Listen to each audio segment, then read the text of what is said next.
بسم اللہ الرحمن الرحیم۔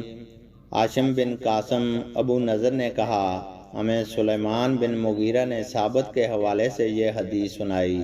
انہوں نے حضرت انس بن مالک رضی اللہ تعالیٰ عنہ سے روایت کی کہ ہمیں رسول اللہ صلی اللہ علیہ وسلم سے غیر ضروری طور پر کسی چیز کے بارے میں سوال کرنے سے روک دیا گیا تو ہمیں بہت اچھا لگتا تھا کہ کوئی سمجھدار بادیہ نشین آپ کی خدمت میں حاضر ہو اور آپ سے سوال کرے اور ہم بھی جواب سنیں۔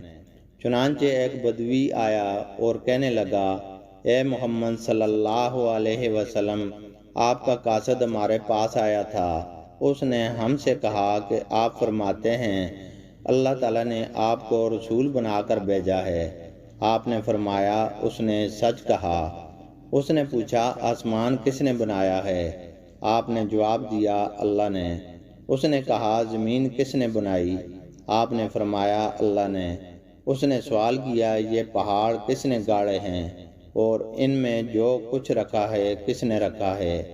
آپ نے فرمایا اللہ تعالیٰ نے۔ بدوی نے کہا اس ذات کی قسم جس نے آسمان بنایا، زمین بنائی اور یہ پہاڑ نصب کیے، کیا اللہ ہی نے آپ کو رسول بنا کر بھیجا ہے؟ آپ نے جواب دیا ہاں۔ اس نے کہا آپ کے قاصد نے بتایا ہے کہ ہمارے دن اور رات میں ہمارے ذمہ 5 نمازیں ہیں۔ آپ نے فرمایا اس نے درست کہا۔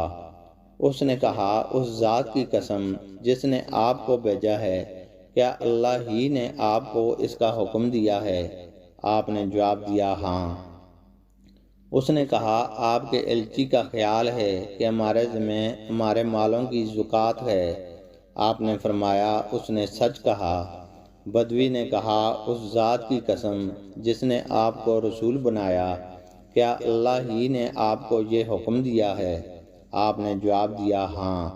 عرابی نے کہا آپ کے الچی کا خیال ہے کہ ہمارے سال میں ہمارے ذمہ ماہ رمضان کے روزے ہیں؟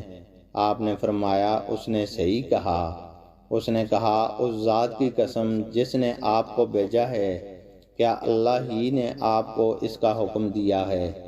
آپ صلی اللہ علیہ وسلم نے فرمایا ہاں۔ وہ کہنے لگا آپ کے بھیجے ہوئے قاصد کا خیال ہے کہ ہم پر بیت اللہ کا حج فرض ہے، اس شخص پر جو اس کے راستے کو طے کرنے کی استطاعت رکھتا ہو۔ آپ صلی اللہ علیہ وسلم نے فرمایا اس نے سچ کہا۔ حضرت انس رضی اللہ تعالیٰ عنہ نے کہا پھر وہ واپس چل پڑا اور چلتے چلتے کہا اس ذات کی قسم جس نے آپ کو حق کے ساتھ بھیجا ہے، میں ان پر کوئی اضافہ کروں گا نہ ان میں کوئی کمی کروں گا۔